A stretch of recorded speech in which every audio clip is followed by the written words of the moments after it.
I am here at the Titanic Hotel and I'm just about to board this amazing vessel, the Pride of Sefton. She operates under the charitable arm of the Savini Group and is run by volunteers. The crew and everybody are all volunteers and they do an amazing job. You can hire this vessel yourself, you can have parties, you can have weddings, absolutely anything on this boat, and then you'll be able to do what we're going to do. We're about to go through the canals and see some of the most iconic buildings that Liverpool's got, and we're going to tell you some of the richest history about the docks and the surrounding areas. So let's not waste any more time, let's get aboard and let's have a look what we've got.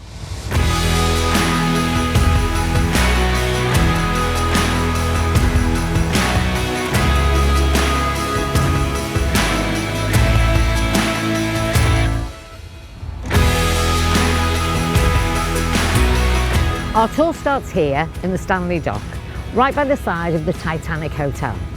The original building was built in 1848 as a rum warehouse, and it housed rum that came in from the West Indies. After a 40 million regeneration project, it was turned into this amazing hotel, which is now one of the most desired hotels in Liverpool. Opposite the hotel stands a tobacco warehouse, built in 1901, and it was the largest brick-built warehouse in the world.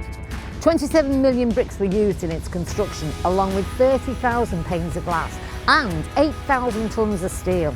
It's currently being converted into luxury apartments, one of many along the docks that we'll probably see on our journey. People who lived around the docks in years gone by in the 1800s and early 1900s would be totally amazed by the regeneration that's gone on down here on the river and the canal.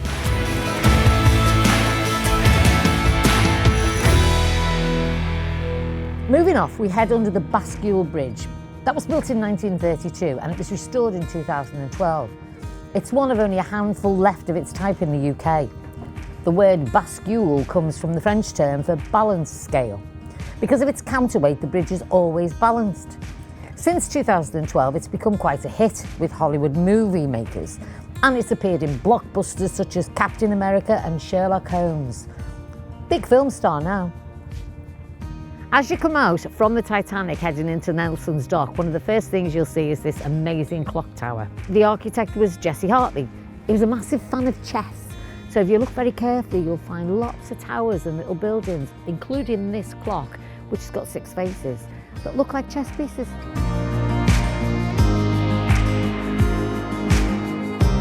We're now in Nelson Dock, named after great Lord Nelson himself. Over to the left is Bramley Moor Dock, named after a former mayor of Liverpool, and also where the brand new Everton Football Club stadium is going to be. Behind me is the Wirral. It's a wonderful site. There's New Brighton and Wallasey, and if you look to my right, I actually can see one of the best cities in the world. It is, of course, our city, it's Liverpool. The iconic buildings are starting to come into view.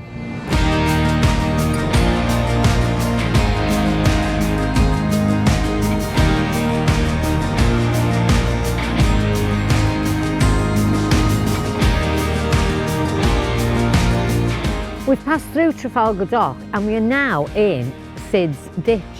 What's Sid's Ditch, you're asking? Well, I'll tell you, it's part of the Liverpool link and it's unofficially named Sid's Ditch because it's named after a guy who used to be a lockkeeper. And when we get to the end of it, then the whole city is there for us to see.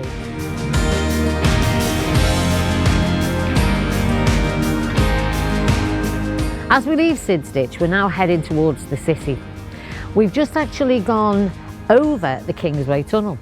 The Kingsway Tunnel was built between 1966 and 1971, and the reason it was built was because the Queensway Tunnel, which was built in 1934, could no longer handle the traffic. I mean, in those days when it was originally built in 1934, not many people had cars, but you've only got to stand on the Strand and see how many cars we've got today. Some people have 2 cars. Greedy.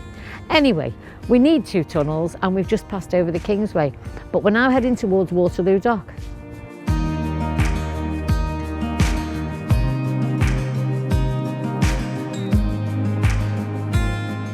Do you know what? As we leave Waterloo Docks, we're into the Central Dock area, and look at that. That's actually a landing stage put there specially for cormorants to dry themselves.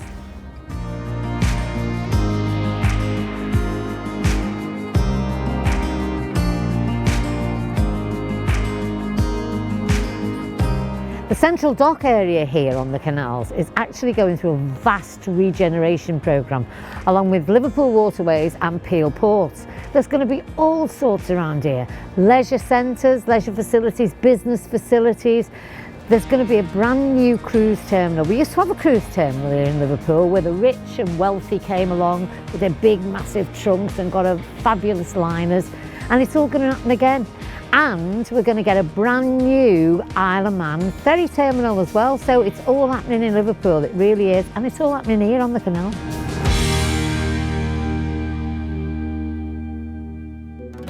We've left Waterloo Dock behind and we're just about to go through Prince's Lock, which is when we get our first iconic view of the most amazing building in the city, and that is of course the Liver Buildings. It was built in 1911, and on the top the iconic birds, the Liver birds. We've got Bertie, who faces the city, and Bella, who faces the sea. Bella is actually looking out for the return of the ships and the sailors, and Bertie, he is actually checking on the city. The legend is that if one of the Liver birds ever fly away, Liverpool will be no more.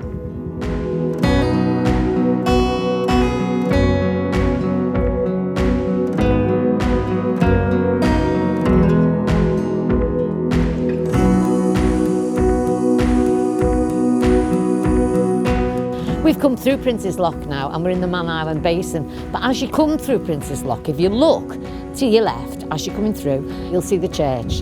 The church is Our Lady and St Nicholas, originally the Sailors' Church. It was originally two medieval chapels put together. And Our Lady of the Quay and St Nicholas was the patron saint of sailors. The church has got a very distinctive lantern spire. It was added in 1747 and it was a landmark for shipping. It can easily be spotted from the river, and before all of the grand waterfront buildings were built in the 20th century, it was the first and the last thing that sailors saw as their ships approached or departed. Next we enter the St Nicholas Tunnel. Now these were both built in 2009 as part of the £20 million Liverpool Link project. As we emerge from the tunnel, we see the magnificent Three Graces, named after the mythical Greek Three Graces: charm, beauty and creativity. The Royal Liver Building, the Port of Liverpool Building and the Cunard Building.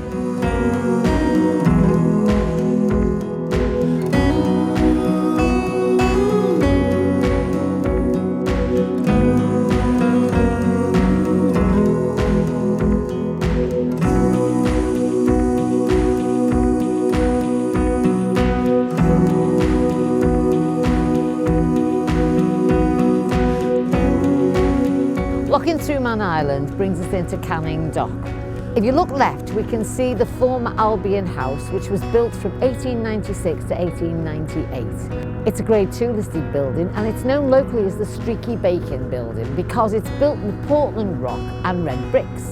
It's now a Titanic-themed hotel and it's called 30 James Street. The White Star Line was the managing company of the ill-fated Titanic. And although the Titanic was designed and registered in Liverpool, it never actually came to the city. However, the announcement of the sinking and the names of all the people who died was actually given from that building, from the balcony of the Streaky Bacon Building. As we turn to our right and look towards the city, just where Liverpool One now stands, this is where the first wet dock in the world was built between 1710 and 1716. By 1826, the dock had become too small for the ships being used, so the dock was closed. We're now in the Albert Dock. Albert Dock was opened in 1846 by Prince Albert, who was Queen Victoria's husband and consort. It was actually the first time in history that a member of the royal family had made a state visit to Liverpool. Today, our royal family visit quite a lot. In fact, I have it on authority, great authority, that Queen Elizabeth actually loves Liverpool. She's visited many times. In fact, the last time she was here, she was on the Duck, which 3 weeks later sank, but that's by the by.